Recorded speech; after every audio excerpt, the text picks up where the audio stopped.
우리 주님께서 요한을 통해서 이 요한계시록을 주신 목적은 하나님의 백성을 세상의 악한 힘으로부터 보호하기 위함입니다.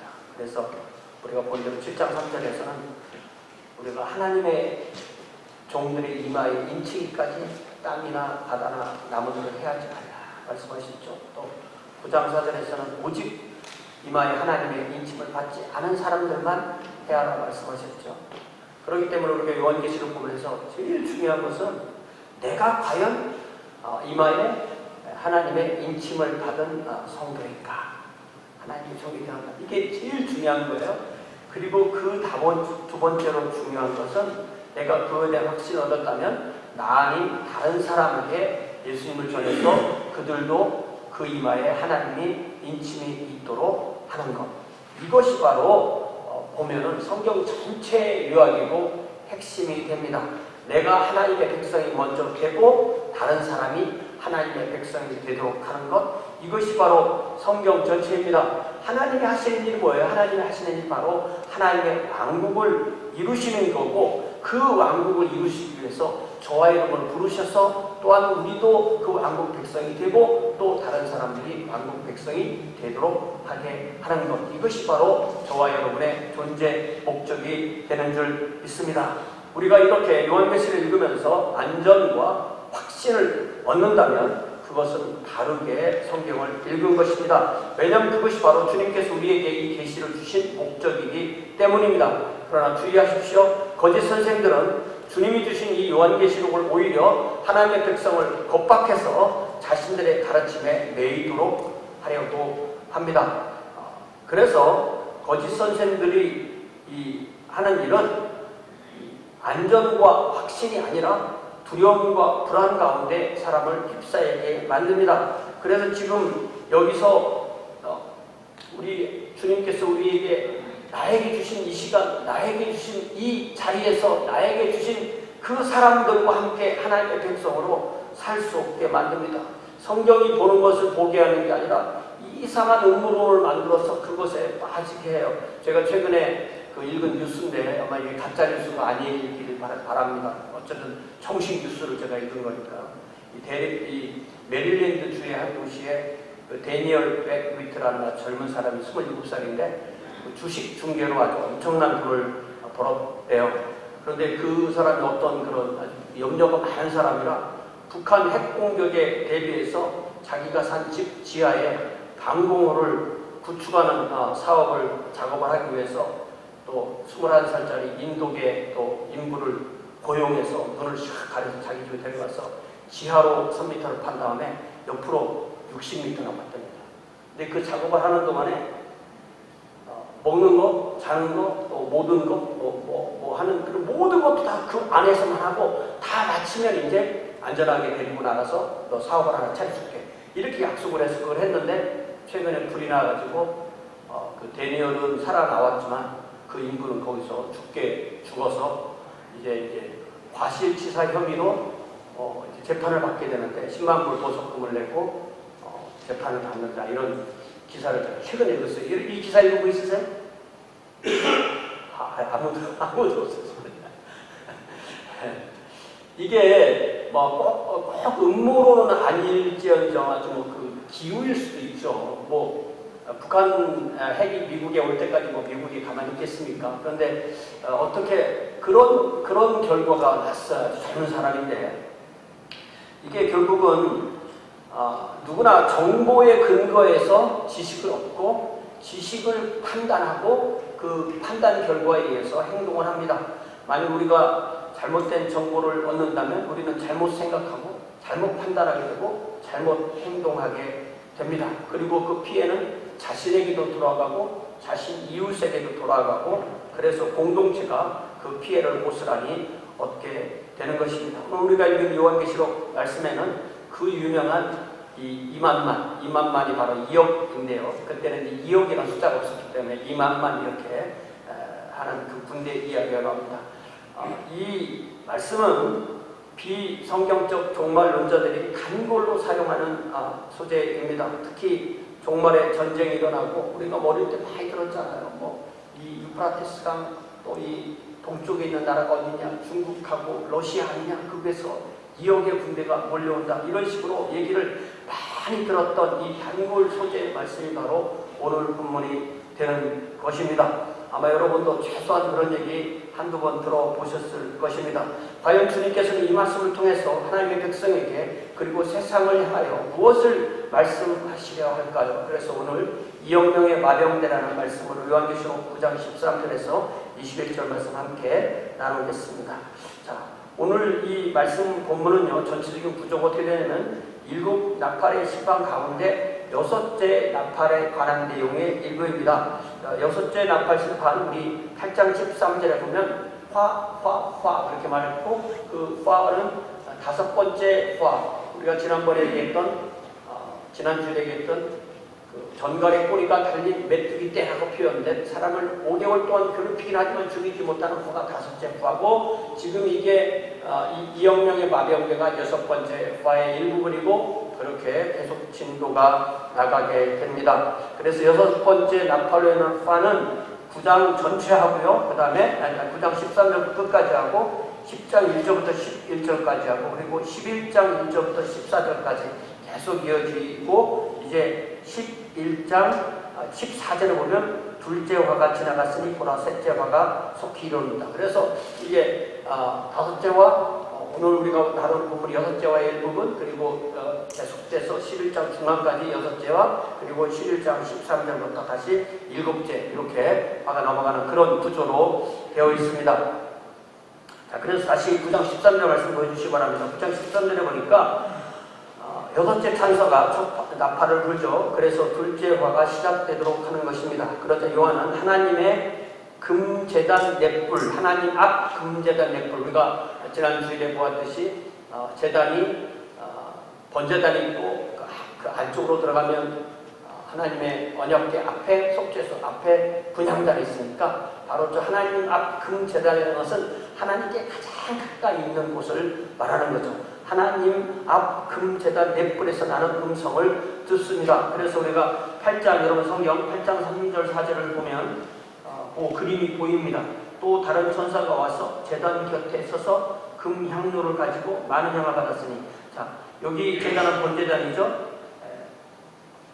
금향로는 금제단에 있는 향로를 가지고 온 거죠. 가지고 와서 많은 향을 받았는데, 이 많은 향을 받은 것은 모든 성도의 기도를 받은 것과 거기다 향과 합해서 다시 그걸 가지고 보좌 금제단 앞으로 가지고 가고자 함이라. 그렇게 했더니 향연이 성도의 기도와 함께 천사의 손으로부터 하나님 앞으로 올라가는지라. 우리가 이 그림을 그리듯이 볼 수가 있습니다. 천사의 손에 의해 보좌 앞에 금제단에 올려진 향료의 향과 함께 성도의 기도가 하나님께 올라가는 것입니다. 그리고 바로 그 금제단의 넷불에서 나는 음성을 요한이 듣는 것입니다. 그러므로 이 말씀의 내용은 성부 하나님, 혹은 성자 하나님, 혹은 성령 하나님이 하시는 말씀일 수도 있습니다.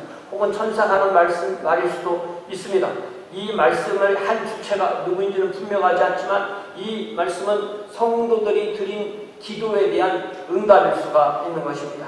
6장 9절에 보면은, 여러분 성경 부합에 6장 9절을 보면은 5째 인을 떼실 때 어린 양 예수께서 7인 중에서 5번째 인을 떼실 때 내가 보니 하나님의 말씀과 그들이 가진 증거로 말미암아 죽임을 당한 영혼, 다시 말하면 순교자들이 바로 이 번제단 안에 있죠. 그들도 거기서 기도하는 거예요. 10절 보니까 큰 소리로 불러 이르되 거룩하고 참되신 대주제 성부 하나님을 이렇게 부르죠. 땅에 거하는 자들을 심판하여 우리 피를 갚아주지 아니하시기를 어느 때까지 하시려 하나이까. 이들도 번제단 밑에서 기도를 드리는 거죠. 그렇게 기도를 드리고 나니까 대답하시기를 그들 각자에게 성부 하나님께서 그들 각각에게 흰 두루마기, 흰 옷을 주시며 예수 그리스도의 보혈로 씻으신 그 흰 두루마기를 주시며 그들에게 이르시되 아직 잠시 동안 쉬되 그들의 동무 종들과 형제들도 자기들처럼 죽임을 당하여 그 수가 차기까지 하라라고 말씀하십니다. 제단 아래 영혼들이 드린 기도에 대해서 이제 하나님께서 이 6째 나팔의 화를 통하여 응답하시는 것을 이 안에서, 이 요한계시록 안에서 우리는 볼 수 있게 되는 것입니다. 그 응답하신 내용이 바로 14절이죠. 나팔 가진 6째 천사에게 말하기를 큰 강 유브라테에 결박한 내 천사를 놔주라. 우리 앞에 그 7장 1절에 보면 또 땅의 너무퉁이에 천사들이 바람에 못 불게 붙들고 있다고 되어 있죠. 네. 그런데 여기는 이 천사들이 결박되어 있었기 때문에 어떤 그 불순종한 천사들, 이 사탄의 밑에 있는 어떤 그런 천사들이라고 이해할 수가 있습니다. 이제 이 유프라타강에 결박한 네 천사를 풀어주라는 말씀입니다.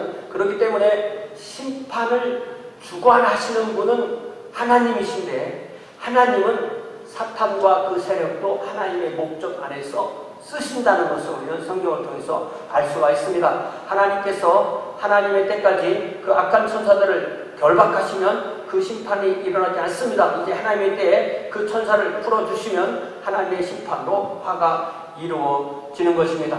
제가 그동안 요한계시록을 많이 읽고 공부해 보니까 요한계시록의 모든 1장부터 마지막 장을 이렇게 일직선으로 놓고 역사에다 맞추려면 항상 이게 틀리고 껴맞추는 식으로 되게 돼 있어요. 그렇게 보는 것보다는 요한계시록은 이게 동심원을 그리면서 심화되고 확장되고 더 계시가 드러나는 것으로 우리가 이해를 하는 것이 맞는 것 같습니다. 그래서 예를 들면 16장 12절부터 여러분 보시면 이제는 그 대적 심판인데요. 6번째 천사가 그 대적을 큰 강 유브라데에 쏟는다라는 말씀이 나옵니다. 여러분 16장 12절부터 보세요. 16장 12절부터 보니까 또 6째 천사가 그 대적을 큰 강 유브라데에 쏟음에 강물이 말라서 동방에서 오는 왕들의 길이 예비되었더라. 이렇게 되어 있죠. 네. 그러자 요한은 무엇을 보냐면 내가 봄에 개구리 같은 새 더러운 영이 어디에서 나오냐면 용의 짐승의 거짓 선지자 입에서 나온다. 이 용, 거짓 선지자, 용, 짐승, 거짓 선지자는 사탄의 삼위일체입니다. 그들 모두는 귀신의 영인데 이적을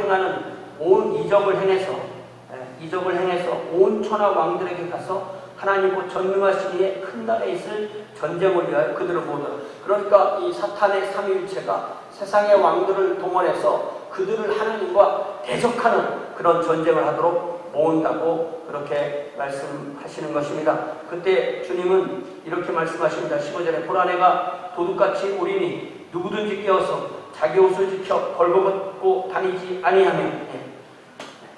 우리 옷이 뭐예요? 여러분 어떤 옷을 입고 있었어요? 우리가 입은 옷은 예수 그리스도의 보혈에 의해서 우리의 모든 죄가 말갛게 씻기는 흰 옷을 우리가 입은 줄 믿습니다. 그 옷을 잃지 않도록 하라고 그 옷을 지켜서 벌거벗고 다니지 아니하며 자기 부끄러움을 보이지 아니하는 자가 복이 있다라고 말씀하십니다. 새 영이 히브리어로 아마겟돈이라는 곳으로 왕들을 모으더라라고 되어 있습니다. 그러면 이들이 우리 주님을 대적해서 일으키는 전쟁은 어떻게 될까요? 그 이야기는 19장 11절부터 나오는데요. 우리가 요한계시록을 미리 이렇게 앞의 내용을 알고 지금 우리가 보는 내용을 보면 더 절 이해가 잘 됩니다. 요한계시록 19장 11절부터 보니까 우리 주님께서 이제 백마를 타시고 등장하시는 거예요. 이 말씀 때문에 이단 지도자들은요 다 백마를 타고 다니고 사진 찍으면 그렇게 하더라고요. 예. 자, 우리 주님께서 백마를 타고 오시고 그분이 공의로 심판하여서 싸우신다라는 말씀이 나오죠. 그리고 14절에 보니까 하늘에 있는 군대들이 희고 깨끗한 세마포옷을 입고, 그러니까 우리가 흰옷을 입은 그런 동일한 거죠. 흰옷을 입고 또 그들도 백마를 타고 또 주님을 따릅니다. 그러니까 주님만 백마를 타는 게 아니고 네, 하늘에 있는 군대도 같이 백마를 탄다고 분명히 그렇게 되어 있습니다. 그리고 이제 실제적인 전투는 19절에 나오는데요. 요한계시록 19장 19절 또 내가 봄에 그 짐승과 땅의 임금들과 그들의 군대들이 모여서 그 말 탄 자와 그의 군대와 더불어 전쟁을 일으키다가 그 다음에 우리는 이렇게 대대적인 전쟁이 이루어지니까 막 용호 상박 이기고 주고 밀리고 막 그냥 끝까지 막 티격태격 하는 그런 싸움이 있을 거라고 예상할 수도 있겠죠. 그런데 보니까 일으키다가 그 다음에 어떻게 되죠? 20절에 짐승이 잡히고 그 앞에서 표적을 행하던 거짓 선자도 함께 잡혔으니 이 거짓 선지자는 짐승의 표를 받고 그 우상에게 경배하던 자들에게 표적으로 미혹하던 자라. 이 둘이 산채로 유황불 붙는 못에 던져지고 그 나머지는 말탄 자의 입으로부터 나오는 검의 죽음에 모든 새가 그들로 배불리더라. 이렇게 되어 있습니다. 그러니까 성경은요, 하나님과 사탄이 일으키는 게 아니에요. 하나님은 창조주고 사탄은 피조물이에요. 그래서 하나님께서 하나님의 목적대로 사탄을 사용하시는 겁니다. 하나님과 사탄을 이렇게 놓는 것은 세상 종교의 조로아스터나 어떤 그런 데서 이렇게 가르치지만 성경은 절대로 한 번도 그렇게 가르치지 않습니다. 하나님과 사탄은 만약에 사탄이 이렇게 대적을 해도 거의 순간적으로 그 전쟁이 끝나게 되어 있습니다. 이렇게 요한계시록에 계시는 동심원을 그리면서 확장 심화하기 때문에 뒤의 내용을 통해서 앞의 내용을 이해하는 것이 훨씬 유리합니다. 그렇게 될 때 오늘 본문도 훨씬 쉽게 이해할 수가 있는 건데요. 자, 다시 오늘 본문 9장 15절로 오셔서 9장 15절에 보면은 네 천사가 이제 놓이죠. 네 천사가 놓이고 그들은 근연 월일시, 이게 무슨 말이냐면 어떤 정한 때에 사람 3분의 1을 죽이기로 준비된 자들이더라, 이렇게 되어 있어요. 자, 이 결박되었던 네 천사는 근본적으로 하나님의 천사였지만 사탄의 수하에 있는 악한 천사, 타락한 천사로 이해할 수가 있는 거죠. 그래서 하나님의 주권으로 그들을 풀어주심으로 하나님의 심판이 이루어지는 것입니다. 그러니까 여기 사람 3분의 1이 죽는다는 것이 실제로 어떤 전쟁으로 죽는 것일 수도 있지만 그렇지 않고 3분의 1이 구원받지 못한다는 것, 하나님의 백성에 들어오지 못한다는 것으로 이해를 할 수가 있습니다. 왜냐하면 하나님의 자녀로서 인을 받는 사람들은 여기에 아예 이 3분의 2에 카운트가 안 됩니다. 그러니까 3분의 3 전체에서 3분의 1이 있고 나머지 3분의 2. 그래서 어쨌든 이런 모든 것이 우리가 쉽게 이렇게 이해하기는 어렵지만 죽임을 당한 사람의 3분의 1 안에 하나님의 인을 받은 하나님의 자녀는 포함되지 않는다고 보는 것이 맞는 것 같습니다. 자, 이제 16절에 보니까 유프라테스 강에 결박되었다가 풀림을 받은 네 천사가 동원하는 군대는 그 수가 2만만, 즉 2억입니다. 여러분, 그 당대는 인구 다 합해도 몇 억 안 되는 시대에 있었어요. 그런데 이미 이 군대만 2억이라고 이렇게 표현하죠. 이 2억의 군대는 사탄의 군대이지만 하나님의 뜻을 이루는 거예요. 마치 우리가 출애굽기를 읽어보시면 아시겠지만 모세 시대 이집트의 파라오가 자기 뜻대로 하죠. 자기가 하고 싶은 대로 해요.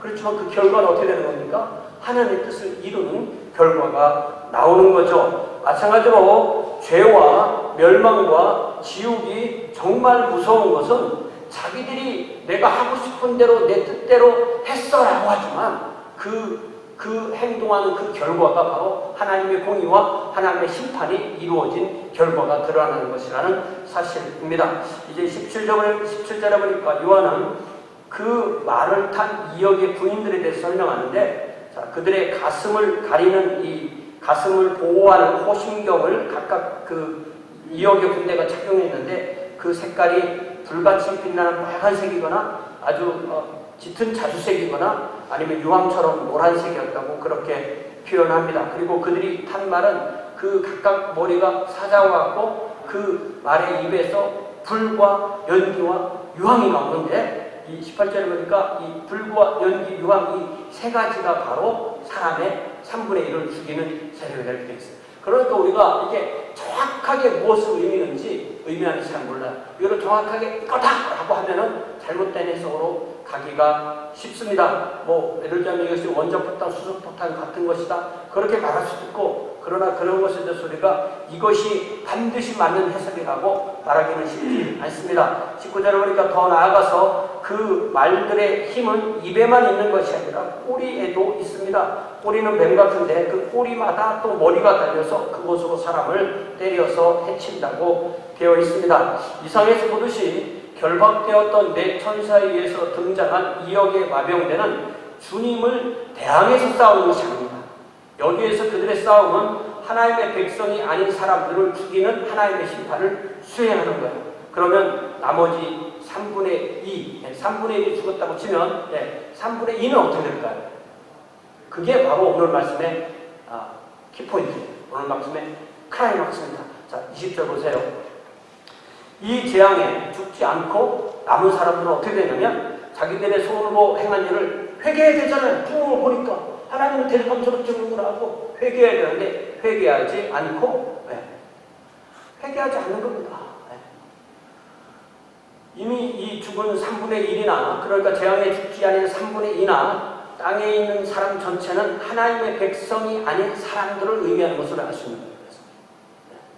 그러니까 같은 시대에 살아도 3분의 1, 3분의 1에 포함되지 않는 거죠. 오히려 7장에 보면은 하나님께 인침을 받은 14만 4천 명, 또 바로 뒤에 나오는 각 나라 족속과 백성과 방언에서 하나님께 와서 흰옷을 입고 감람나무를 손에 들고 또 하나님 앞에 찬양하는 그 귀한 그 사람들이 7장 전체는 구원받은 사람들에서 따로 모아놓고 얘기했듯이 이 9장 전체는 이 부분은 구원받지 못한 사람들의 모습에 대해서 하나님께서 말씀하시게 되는 것입니다.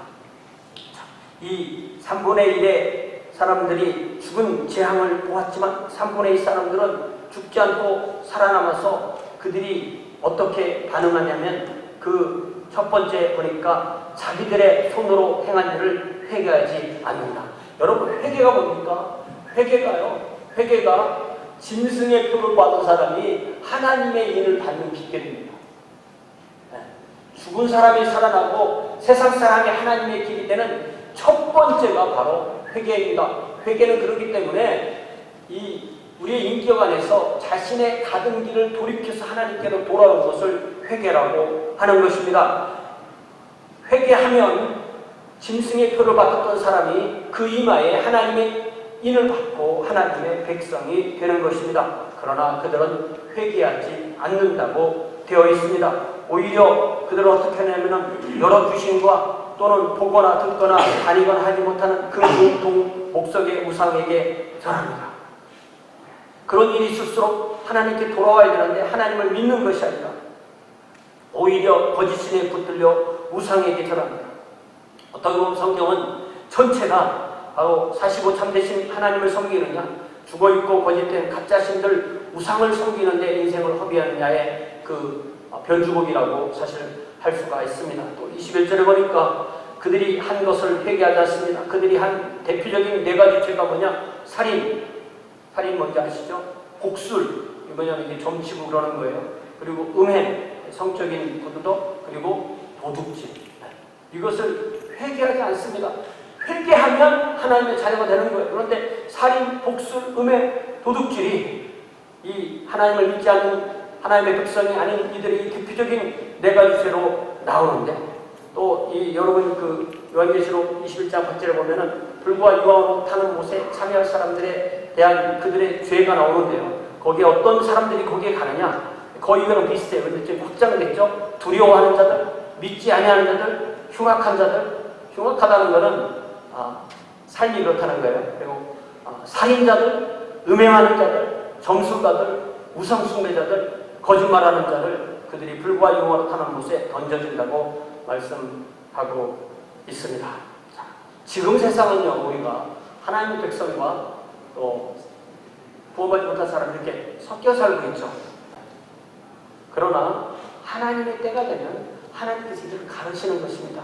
14만 4천으로 표현된 각 나라 족속과 백성과 방언에서 온 흰옷 입은 하나님의 백성, 하나님의 종들, 하나님의 자녀들, 하나님의 새하늘과 새 땅에서 부활한 몸으로 영원토록 살 그 사람들과 하나님께서 그들에게 구원을 허락하지 아니한 사람들, 그리하여서 부활한 몸으로 불과 유황으로 타는 곳에서 사탄과 또한 짐승과 거짓 선지자와 함께 영원토록 심판을 받을 사람들을 쫙 가를 때가 오는데 마치 마태복음 25장에서 예수님께서 목자가 양과 염소를 가르는 것 같이 가른다고 그렇게 말씀하셨습니다.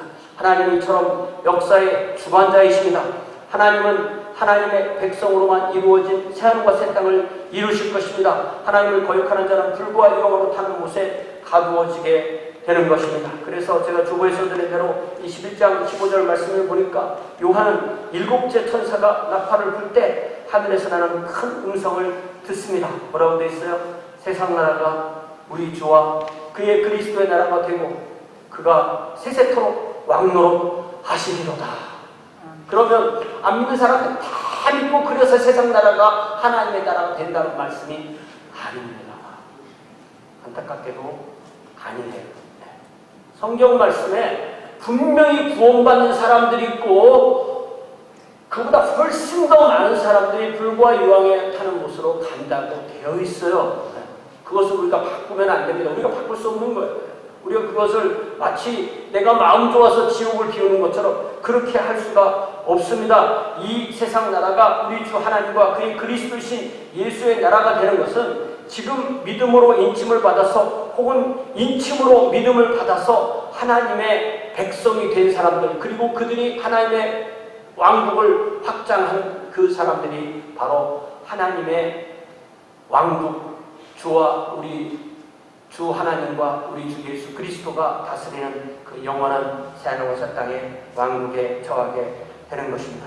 그렇기 때문에 때가 되면 하나님의 심판으로 하나님의 백성과 그렇지 않은 사람을 분명히 구분하셔서 온전히 하나님의 왕국 또 새하늘과 새 땅을 이루시는 것입니다. 그날이 오기까지 지금 우리는 여기서 살지만 세상 사람들과 흩어져 삽니다. 하나님께 소리를 세상에 흩으시는 이유는 우리를 통하여서 우리의 향기가 예수 그리스도의 향기가 나고 우리의 빛이 우리 주님의 빛이 나서 그들에게 하나님의 왕국이 하나님이 살아계시고 하나님의 왕국이 확장된다는 것을 보여주도록 하는 것입니다. 그러면 우리의 하루하루의 삶은 사랑과 섬김으로 주님의 왕국이 증언되도록 주님의 복음이 증언되도록 주님의 왕국이 확장되도록 하는 것이 바로 우리의 삶이 되어야 하는 줄 믿습니다. 이렇게 이 한 주간도 인침받은 하나님의 백성으로 살겠다고 다짐하는 기도를 다 함께 드릴 수 있기를 바라면서 이제 반주해 주시는 동안에 우리가 주님의 말씀을 들었기 때문에 이 말씀대로 우리도 그렇게 살겠다고 하나님의 백성으로 하나님의 빛과 하나님의 향기를 드러내며 살겠다고 다짐하는 기도를 또한 그렇게 살 수 있도록 힘을 달라고 간구하는 기도를 다 함께 드리겠습니다. 다 함께 기도하겠습니다.